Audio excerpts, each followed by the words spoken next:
Mars. For thousands of years, humans have looked at this red planet and wondered what secrets it hides.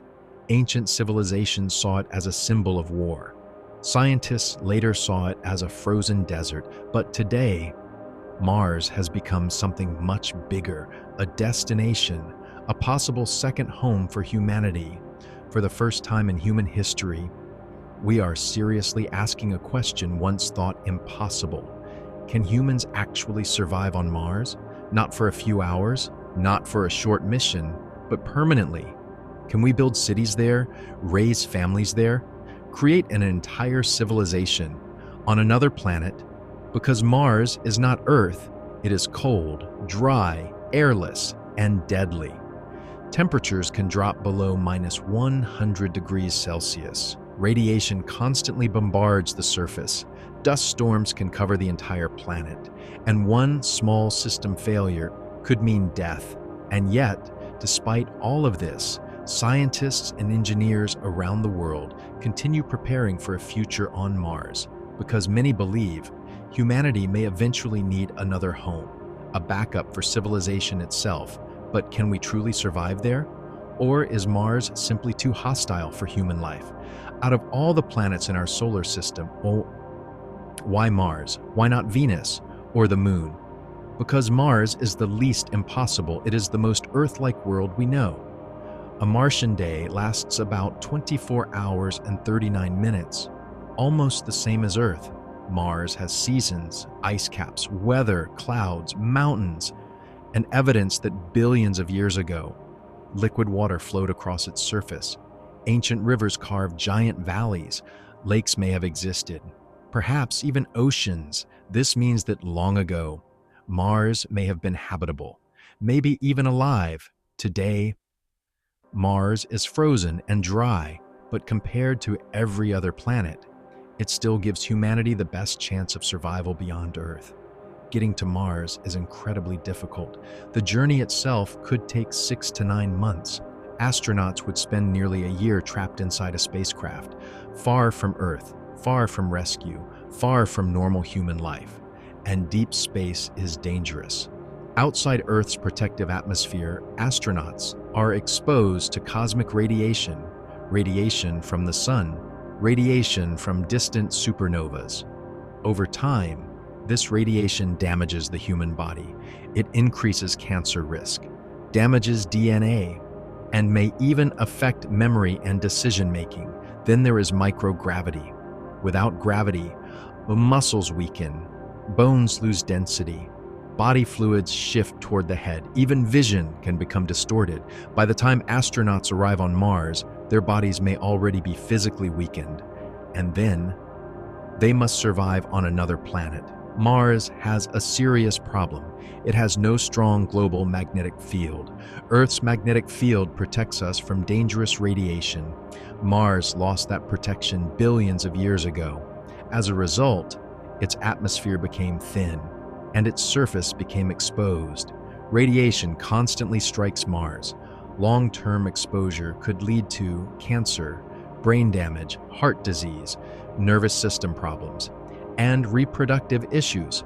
Scientists believe future colonies may need to live underground, inside lava tubes beneath the surface, or beneath thick layers of Martian soil without protection, as Mars could slowly destroy the human body. Mars does have an atmosphere, but it is extremely thin, only about 1% as dense as Earth's atmosphere, and it is made mostly of carbon dioxide. There is almost no breathable oxygen. If a human removed their helmet on Mars, they would quickly lose consciousness. The low pressure would cause severe damage to the body. Humans cannot naturally survive there.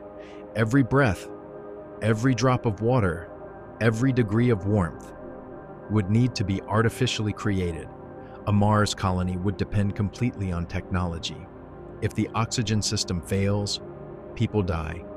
If the heating system fails, people freeze. On Mars, survival depends entirely on engineering. Mars experiences some of the largest dust storms in the solar system. Some storms become so massive, they cover the entire planet. The dust is extremely fine, almost like powder, It sticks to machinery, solar panels, spacesuits, air systems. Scientists also believe the dust may contain toxic chemicals. A major storm could reduce sunlight for weeks, damaging solar power systems, reducing visibility, and threatening survival systems inside habitats. Future colonies would need advanced filtration systems, sealed living environments, and reliable backup power. Because on Mars, even dust can become deadly. Despite its dry appearance, Mars contains water, a surprising amount of it. Most exists as ice beneath the surface, and inside the polar caps. This discovery changed everything. Because water means survival, future astronauts may mine underground ice, then purify it for drinking water. Water can also be separated into oxygen and hydrogen, providing breathable air and rocket fuel. This is extremely important because transporting supplies from Earth is expensive. A permanent colony must learn to survive using Martian resources. This idea is called in situ resource utilization, using the planet itself to stay alive. Humans remain on Mars for generations. Our species may begin to change. Mars has only 38% of Earth's gravity. Children born there may develop differently. Bones, muscles, height, even human evolution itself could slowly change. In the distant future, Martians may become physically different from humans on Earth, a new branch of humanity, adapted for another world. And perhaps that is the true meaning of Mars, not simply survival, but transformation. The moment humanity becomes an interplanetary species, Mars is not paradise. It is one of the harshest environments humans have ever attempted to enter. And yet, throughout history, humanity has always moved toward the unknown, across oceans, across continents, across space itself, and now toward another planet. The question is no longer, can humans reach Mars? The real question is, can humanity survive there long enough to call it home? Because somewhere in the future, beneath a cold red sky, the first true Martian may one day be born. And when that happens, human history will change forever.